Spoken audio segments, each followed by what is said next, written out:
You know what? If Job existed in modern times, people would probably tell him to shut up, get over it, and to go see a therapist because he's depressed. And they told him to shut up in the Bible too. But you know who did not try to silence him? God didn't. But you know who God did who he did rebuke? His friends that tried to silence him when he was going through what he was going through, when he was in the midst of his pain. And what has me thinking about this is a thread that I read today and also a video that I made a few days ago about people shaming people for their negative emotions, bitterness, anger, all of those things. And even though what the person shared today on thread is adjacent to that, it's still related and it still got me to thinking about it.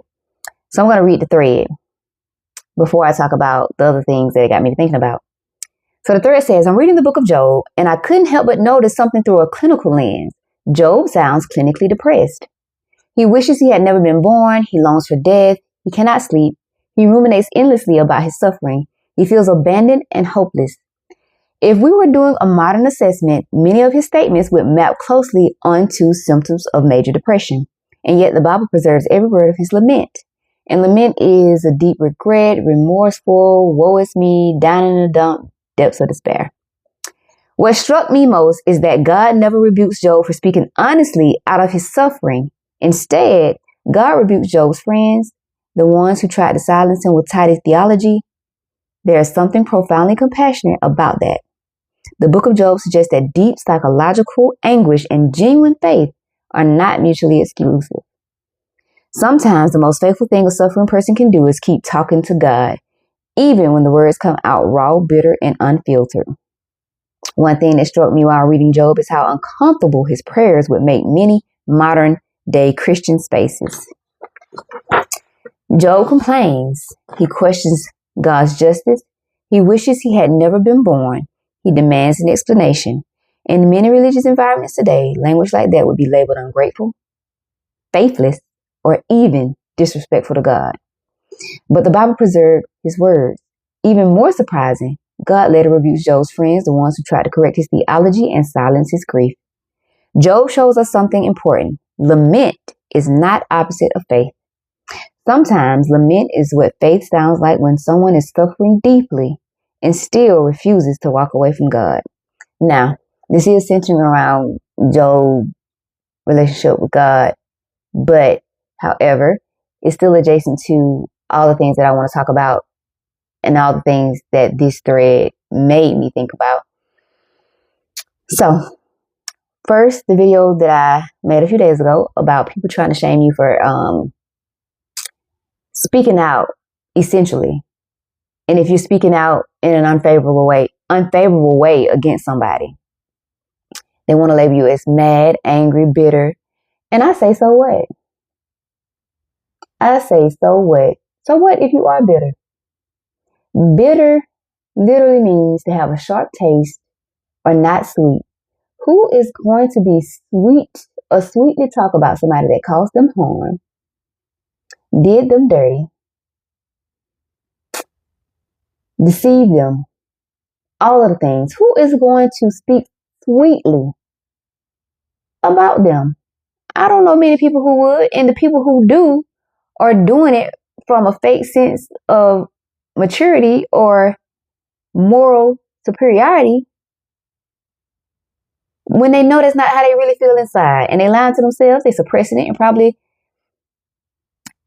just throwing the feeding ground for health issues, because people who suppress hold things in when they're angry. Now, the Bible does say, be angry and do not sin. And that will come from a personal conviction. If you feel like you're speaking out of anger is going to be sin, then don't do it. But if you feel like you speaking about what you need to speak about is righteous anger, then I say go for it. Do it. Because people are going to call you whatever they want to call you, most times based off their own projections anyway. And you can tell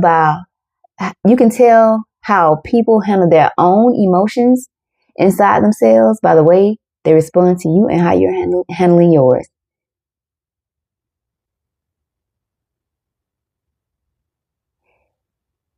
I get uncomfortable with some of the emotions people express sometimes, but I don't try to silence people. I let them have at it, and I regulate myself because I will not invalidate nobody else's experience just because it's making me uncomfortable. So I say, let them be bitter. Let them have at it. I know my capacity. I know what I can hold. But just because I may not have a capacity for somebody lamenting, being depressed, being angry, or venting bitterly, does not mean I have the right to silence them or invalidate them, call them a liar, or try to shame them for feeling those natural given emotions. God didn't do it. Why would I?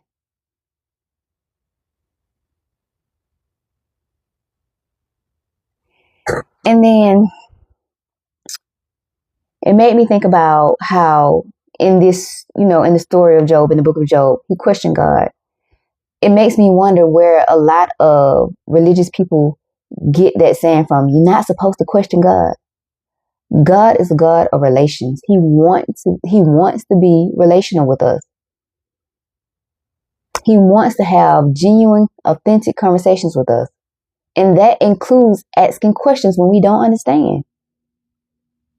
Now, there is a verse in the Bible that I could see how people would take that as to mean don't question God. And I can't think of it right now off the top of my head, but context matters. God never said that. In fact, Job did it. He's the perfect example of that. Job spoke rawly, bitterly,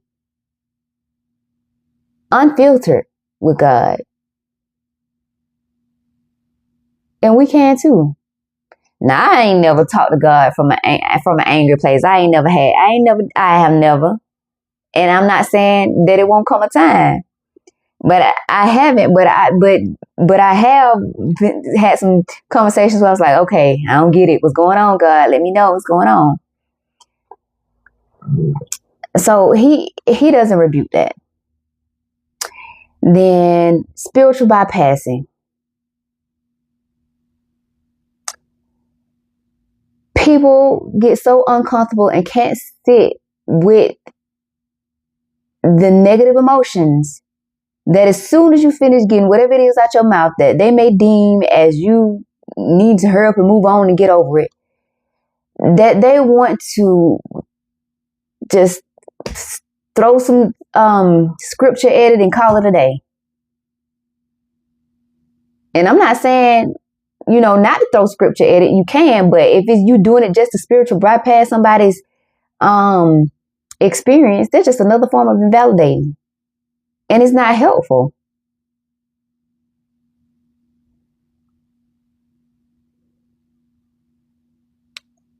Do no harm. That applies more than just like in the medical field. What is that? Is it in the medical field? Somebody know what I'm talking about. That the do no harm statement. Somebody know. And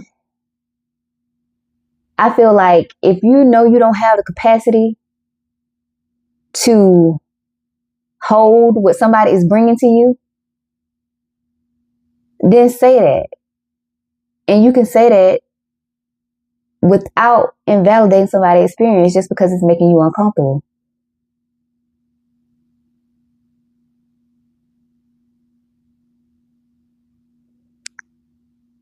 And I don't always get that right myself, but I feel like I do more often than not. Because I want to handle people with care. I want to hold space for people. I do that. And in part, it's for selfish reasons. The main reason is because I care. The second reason, which is selfish, is because I want people to handle me the same way.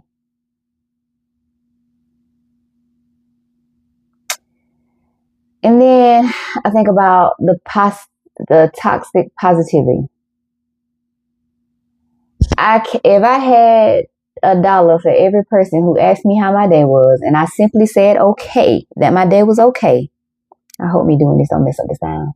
But anyway, if I had $1 for every time that happened to me, and they were like, just okay? It wasn't better than that? You ain't got nothing to be grateful for? Like, every day ain't gonna be a jump over the moon type exciting day. Like, no, like, okay to me is not bad.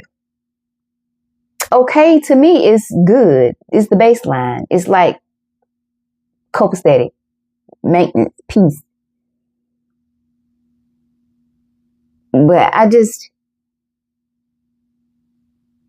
or if you are sharing it, if something bad does happen and you share the truth of that, you could just be even keel tone. Somebody asks you, you think they genuinely care, and you genuinely and authentically sharing about your day, and you're saying, I got annoyed today, I got frustrated today because, you know, my tire went flat or something like that. Oh, well, it could be worse. You know, just be thankful, just be grateful.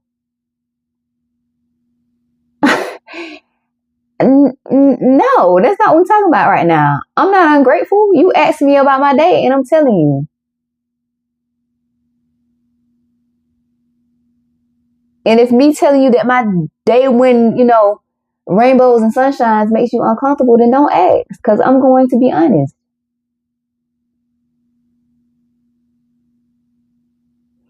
You can really, really, truly tell how comfortable people are with their own pain by how they react to you and yours. And instead of working it out within themselves, they would rather silence you because you're making them uncomfortable.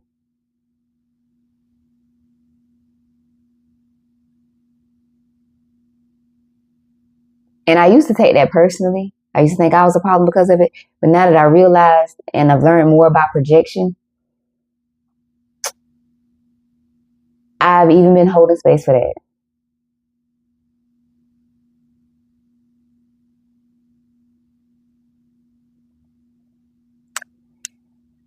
But yeah, that's all I want to talk about. Like, it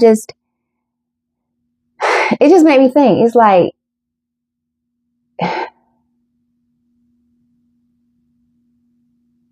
we have so much bigger fish.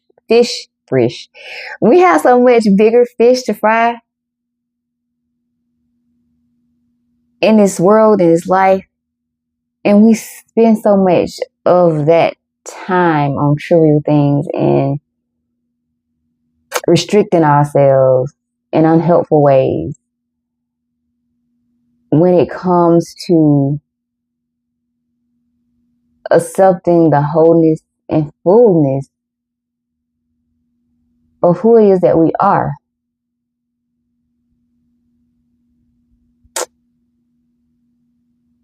And I feel like doing that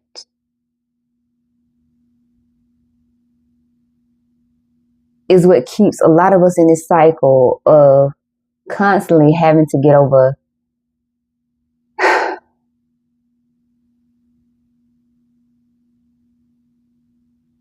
or I don't want to say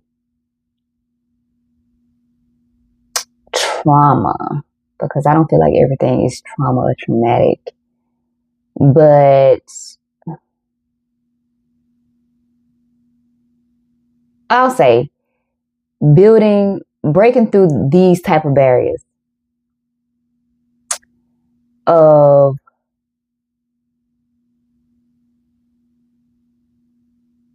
policing ourselves so that we can not be insufferable to other people simply because they don't know how to deal with their own internal world, or simply because they don't know how to regulate themselves when things make them uncomfortable.